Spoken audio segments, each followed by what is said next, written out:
This is Real News Media TV, coverage you can trust. Please like, share, subscribe, and hit the notification bell. Select all for daily news updates.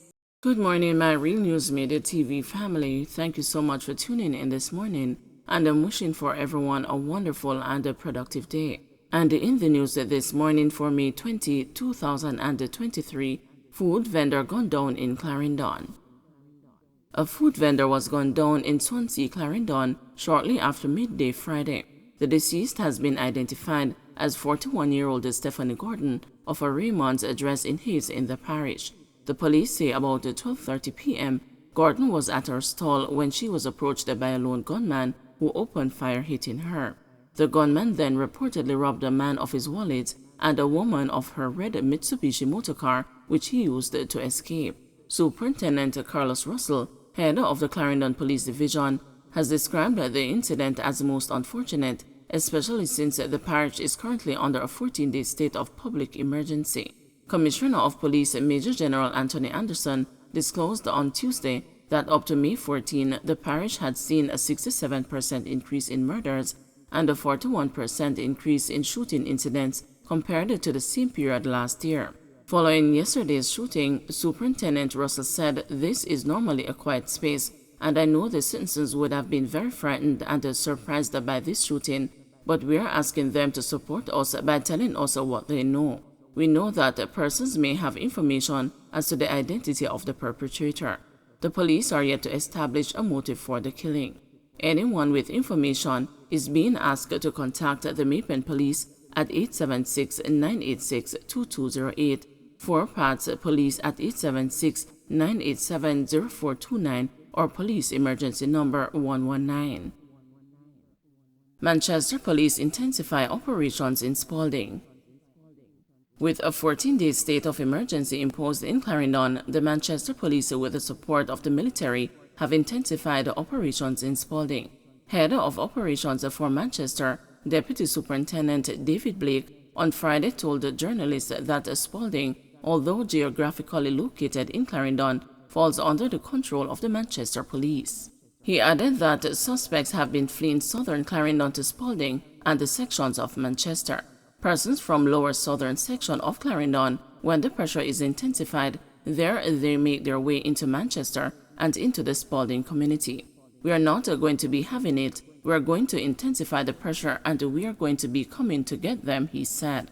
We have conducted several targeted and intelligence-driven operations, and we intend to conduct these operations for the duration of the state of public emergency and to ensure that those who are detained are taken to the appropriate detention center, he added.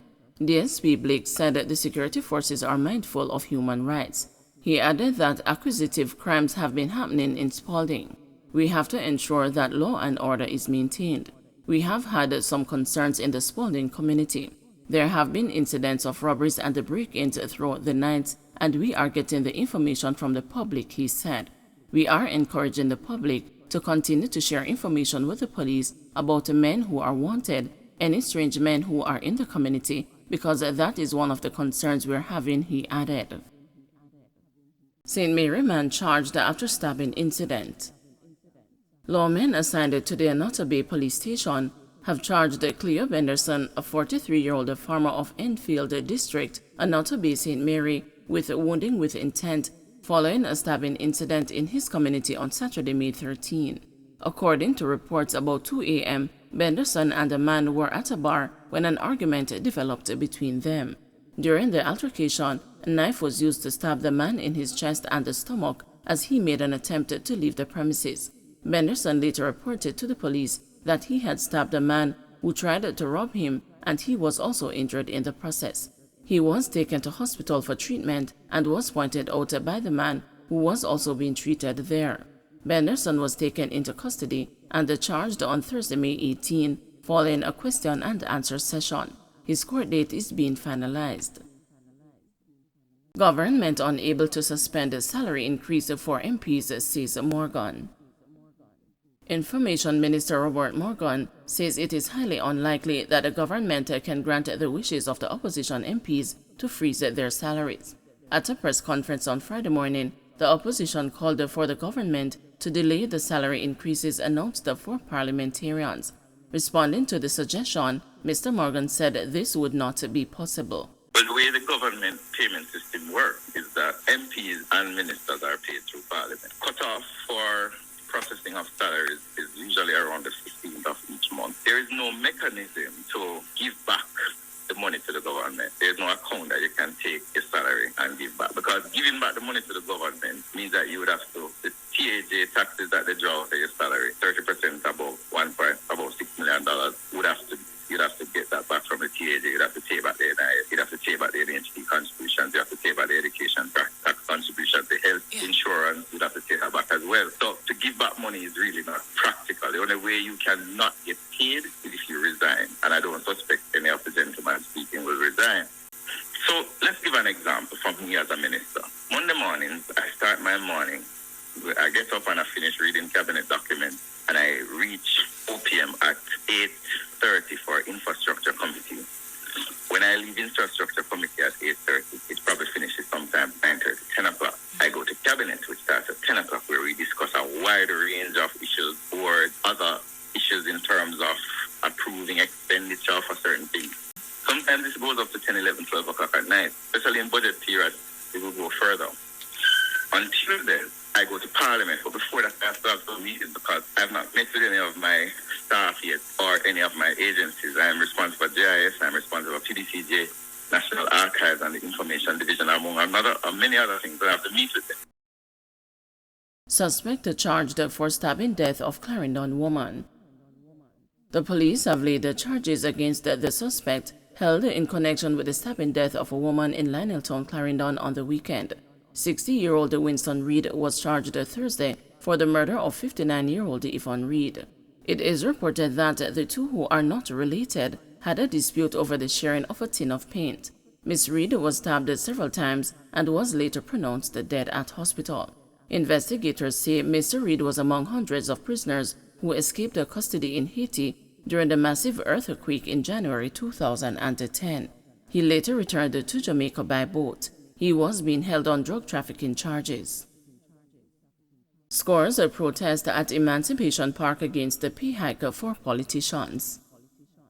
Scores of angry Jamaicans protested Friday morning at Emancipation Park in St. Andrew against the significant salary increases given to the political directorate. Chanting, "We want justice," the more than 100 protesters called for a reversal of the pay hike. They described the increase as inequitable and unjust. We want justice! We want justice! We want justice! Now, not even the sweltering heat could stop the angry protesters from shouting out their disgust and disapproval for what they describe as unjust and the inequitable salary increases given to the political directorate. Now, I'm at the Emancipation Park, where just about a handful of people are here right now, and it's close to midday. However, earlier this morning when the protest had started, there were just a few. And at about 9 o'clock, that number ballooned into about 100 people, with hundreds more honking in solidarity for the gathering. This level of increase is shameful, disgraceful, and unacceptable. And when it seems as if it is carefully orchestrated, that it goes into the matter of being immoral. I think that they need to roll it back in sensitivity to our present economic plight and as an identity with persons who are suffering and for whom they can't afford to give the level of increases that they deserve. Leaders of this country, you need to roll back this unfair, evil increase. It is a dagger in the heart of every teacher that you stood up and said to us. You had us in a meeting with our union all day, such, and you said to us, this is the best deal that you could have offered us. And we are saying to you, you lied to us. If you can take this increase for yourself, you lied to us, and we are saying, do better, care about this country. No one or no group has claimed responsibility for the gathering, but we did overhear plans for another demonstration that would likely be even bigger and has more impact. We don't want a 9-day wonder. No! Don't want a 9-day wonder. Blow your heart.